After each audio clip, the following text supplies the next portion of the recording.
दुनिया के तमाम देश लेजर वेपन की शक्ति को समझ रहे हैं और उसका भरपूर इस्तेमाल करना चाह रहे हैं। तो आखिर देश दुनिया में लेजर वेपन्स का क्या हाल है, इस पर बात करेंगे। भारत ने जो तकनीक डेवलप की है उस पर बात करेंगे और साथ ही बात करेंगे कि अमेरिका, चीन के पास क्या है लेजर वेपन कैटेगरी में, और इस लेजर वेपन सेक्शन से जुड़ी हुई जो सबसे ताजा खबर है वो क्या है, जिसको लेकर आप सवाल पूछ सकते हैं कि भाई भला आज इस विषय पर क्यों बात कर रहे हैं आप।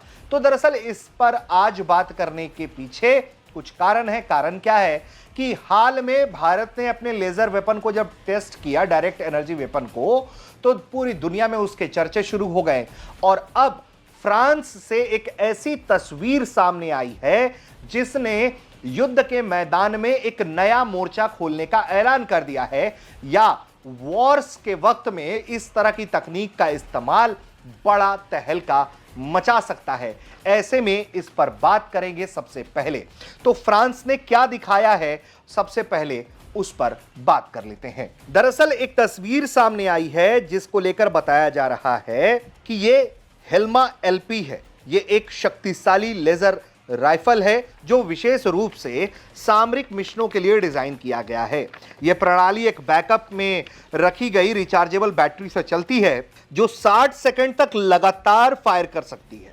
हेल्मा एलपी लेजर राइफल हेल्मा पी प्रणाली से विकसित की गई है जो एक शक्तिशाली लेजर है जिसका परीक्षण फ्रांसीसी नौसेना द्वारा 2024 ओलंपिक खेलों के दौरान पेरिस को छोटे ड्रोन के खतरे से बचाने के लिए तैनात किया गया था। लेजर राइफल AR-15 प्लेटफॉर्म से यह प्रेरित है जो 2 केबल के माध्यम से 15 केजी के बैकअप से जुड़ा है जिसमें रिचार्जेबल बैटरी है।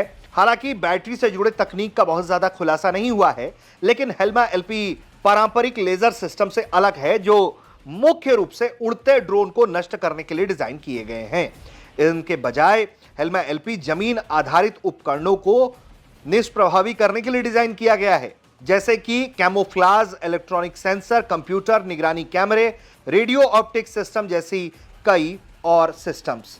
अगर हेल्मा एलपी के विशेषताओं और उपयोगिताओं की बात करें तो हेल्मा एलपी की स्टेल्थ विशेषता इसे विशेष ऑपरेशन के लिए उपयुक्त बताती है, जहां आप इसका बखूबी इस्तेमाल कर सकते हैं और बिना पारंपरिक गोला बारूद पर निर्भर हुए इसके जरिए दुश्मन को भारी नुकसान पहुंचा सकते हैं। जानकार बताते हैं कि यह तकरीबन तापमान सीमा -20 डिग्री सेल्सियस से 35 डिग्री सेल्सियस तक काम करता है और हवाई परिवहन योग्य भी है। इसके अलावा CILS ने रिमोट कंट्रोल हथियार स्टेशनों के निर्माताओं से भी संपर्क किया है जो हेल्मा एलपी को रोबोटिक प्लेटफॉर्म से एकत्रित करने में रुचि रखते हैं।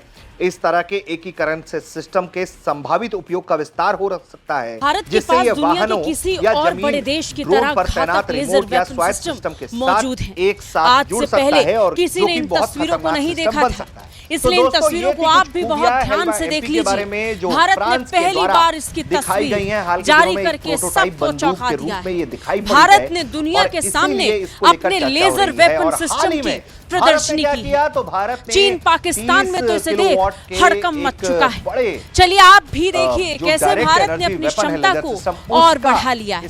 भारत ने अब लेजर हथियार प्रणाली से दुश्मन के ड्रोन और मिसाइलों को मार गिराने की क्षमता हासिल कर ली है। जब DRDO की तरफ से पहली बार इस 30 किलोवाट को मार गिराया, इसके अलावा इसने रडार को उड़ा दिया, तो इसकी ताकत का अंदाजा हुआ। इसके बारे में बताया यह गया कि यह 20 किलोमीटर तक मार करने में सक्षम है, जो कि भारत के लिए डायरेक्ट एनर्जी वेपन सीरीज में एक बड़ी उपलब्धि है, बड़ी कामयाबी है। और DRDO अभी भी इस पर लगातार काम कर रहा है और इसकी ताकत जो है उसको बड़ा करने पर विचार कर रहा है। जो बड़ा लक्ष्य है भारत का वो 300 किलोवाट का है। अगर उस दिशा में देखा जाए तो ये एक बड़ी सफलता थी। इस पर मल्टीप्लाई करके इसे बड़ा और मजबूत बनाया जाता रहेगा और फिर भारत के हाथ जो आएगा वो दुनिया में किसी देश के पास नहीं होगा।